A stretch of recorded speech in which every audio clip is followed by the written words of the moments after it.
حاضر يا حاج. ماشي يابا. طب بس بقى انت وهو احسن امكم جت. جبت الاكل يا قمر.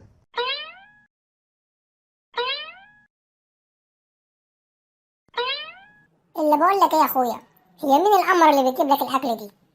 الحاج قصده عليك انتي. يما فضحتينا يما. بس ياض انت وهو ما تتريقوش على امكم. ان شاء الله يخليك ليا، انا جهزت الاكل اهو قبل ما تتعصب عليا. محدش يقدر يتعصب عليكي، ده انت اللي ساكنة في قلب الشمال. هو ابوك عنده قلب يمين؟ ممكن، ليه لا؟ اصل قلب الراجل عامل زي بذر الرمان، بيستعمل حبايب كتير. طب يلا بقى نفطر. يلا يا زيتونة، يلا يا بلحة، كل واحد ياكل اللي هو عايزه، اتبسطوا كده واشبعوا. نعم، تسلم ايدك يما. يوه، ايه يا ابو العيال انت ما بتاكلش ليه؟ وانا اقدر اكل يا حبيبتي قبل ما انت تاكلي الاول؟ يوه، ما تاكل يا راجل. لا، لازم انت تاكلي الاول وتشبعي. انا لو اكلت مش هتلاقي حاجة تاكلها.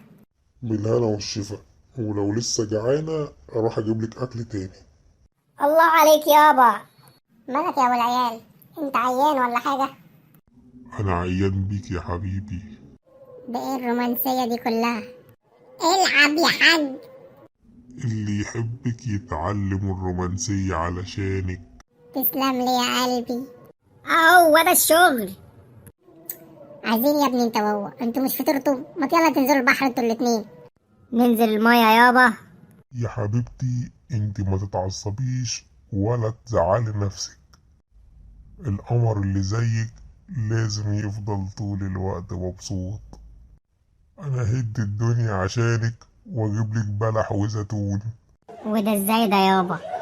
انا بحب الرمان. خشي جوه قلبي هتلاقي شوية بذر خديهم. وهكذا اثبت الحج ان قلب الرجل كالرمان. طب نمشي احنا يابا. ايه قلبك زي الرمان ازاي يعني؟ يا حبيبتي ده اكل عشانك. ماشي، بس خد بالك انا مش مصدقاك. ما تخلص يابا، احنا جايين نقضي المصيف معاك ولا ايه؟ اصبر، لقد اوشك الحج على الانتهاء. بقول لك يا بلح، الحاج مش مركز معانا اصلا، عمال يسبل لامي ومنفض لنا. يلا بينا نسيبهم وننزل.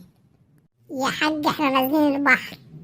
اذا كان قلب زي الرمان فعشان انت فيه، واذا كان في بذر كتير فعشان تاكلي وتتغذي. هو ايه الكلام اللي ابوك بيقوله ده؟ ابوك بدأ يعق. يا عم سيبهم يعكوا، دول بقالهم ساعة بيلكوا. طب يلا بينا نسحب كده وننزل البحر سوا.